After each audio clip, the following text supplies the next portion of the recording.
child who hasn't eaten for days, too weak to cry. A father counting the last coins in his pocket.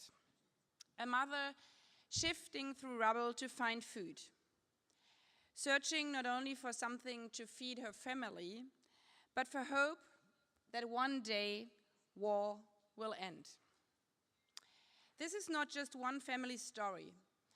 It is a story of an entire generation on the brink of being lost to war and starvation. Today, rates of hunger and food insecurity remain alarmingly high. In 2024, roughly 673 million people faced hunger, and about 2.3 billion endured moderate or severe food insecurity. That is billions wondering where the next meal will come from. Millions having to see their children going hungry to bed. All this while the world wastes, on the other hand, on average over 1 billion meals every single day. In many cases, food is even discarded directly from the supermarket shelves. The crisis of hunger is not a lack of food. It is entirely preventable. Your Excellencies, dear ministers, ladies and gentlemen, hunger and poverty are not just consequences of war. These scourges persist in the south and north, developing and developed countries alike. Allow me to make 3 specific points at the beginning regarding our shared responsibility and shared interest in fighting hunger and poverty. First, we are seeing new epicenters of hunger and poverty emerging as a result of climate crisis. When I visited the Sahel region, I stood in 53 degrees Celsius, heat among sand and rocks. I could hardly breathe, where 50 years ago, cotton once grew. Local farmers told me how the rains no longer come when they used to. The wells have run dry, the harvests have withered. Mothers now ration the little millet they have left. This is not just one farm or one country. It is a new frontline of insecurity. Rising temperatures are fueling food crises globally. But we are not here today to simply admire the problem. We are here to share solutions because the future still lies in our hands. If we continue like this, it is estimated that if the planet warms by 2 degrees, 189 million more people could face food insecurity.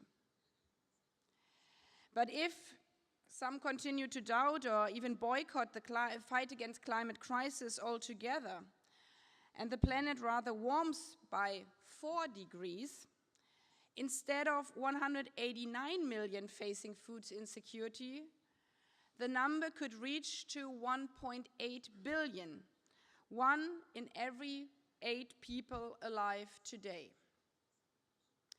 But there is also a positive side, which still lies in our hands to change course.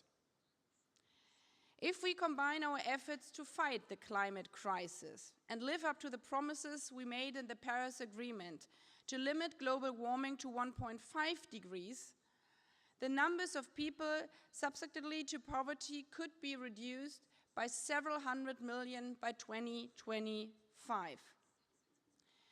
Fighting the climate crisis and standing up for social justice to end hunger is deeply interconnected. Both is purely in our hands. This is still not our goal of no poverty, but it's a situation we can handle if we also join forces on adaptation as well as loss and damage, areas in which we are also not simply powerless bystanders. For example, the women in Sahel who I met are able to grow crops and feed their families thanks to the support of the international community through solar-powered drip irrigation system that cut water use by up to 50%, and, if connecting it to weather forecast, to grow food even in the hottest surroundings. Initiatives like this, combining fighting climate crisis, our new answers of technology, and fighting hunger and poverty, should be in the interest of everyone. Because hunger and poverty are not contained by borders. Their consequences cascade across regions, across continents. Therefore, second, hunger and poverty, as they are drivers of displacement, are also part of our bigger global responsibility. When you see your child too weak to even cry out for food, when fields turn to dust, or when bakeries on the front lines of conflicts are deliberately targeted, people are left with no other option but to move. It is estimated that every 1% increase in food insecurity drives nearly 2% more people to migrate. Again, this is not a choice. Families do not want to leave their homes, their communities. It is a last resort. And a large-scale displacement puts pressure on neighboring states, straining resources and testing governments. Therefore, ending hunger and poverty is not merely an act of charity, it is a matter of security, even of self-interest for all countries. But this story doesn't end there. Hunger does not just follow insecurity and conflicts, it fuels them. When I met local people in Mali, they told me how young farmers with fields barren and pockets empty often join extremist groups. Not out of ideology, but again out of survival. Thus begins a vicious circle. Climate insecurity leads to hunger and poverty. Hunger and poverty spew migration and conflict. And conflict deepens hunger and poverty once more. This cycle threatens our entire Sustainable Development Agenda, not just SDG 2 on zero hunger. Because when we fail on hunger and poverty, we undermine the foundation of all progress, from education and equality to peace and climate action. And that leads to my third and final point, which is on the need to integrate hunger throughout global processes.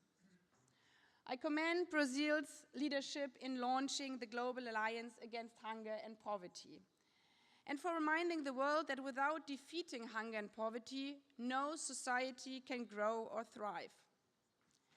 This week's second World Summit for Social Development is our chance to renew global resolve to tackle this issue. The Doha Declaration calls for holistic strategies to confront multidimensional poverty, hunger, and malnutrition by strengthening resilience, financing, and social protection.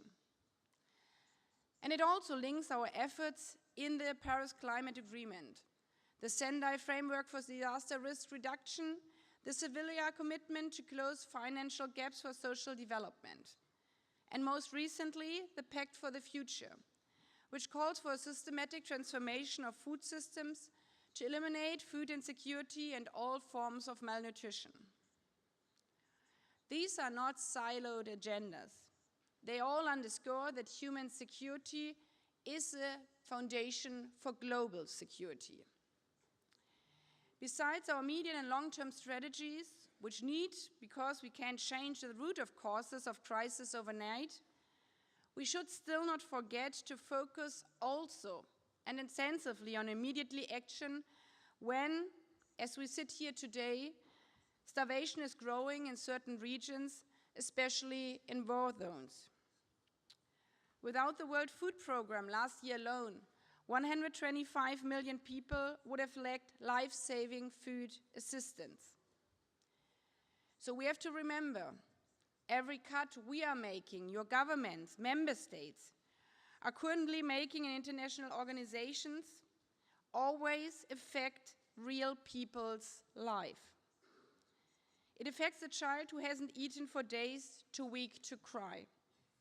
the father counting the last coins in his pockets, the mother shifting through the rubble to find food. And remember that we, the UN, governments and partners, have made real progress if we do not cut, but rather join forces. Extreme poverty has declined from a high of 2 billion people in 1990, a third of global population at the time, to about 800 million today. In a world of plenty, where there should be more than enough to go around, ensuring that everyone, everywhere has enough to eat is entirely possible. That is why today's meeting is so important, to move from pledges to practical actions, from statements to solutions. Because a world free of hunger and poverty is not a distant aspiration, it is within reach, if we work for it together. I thank you.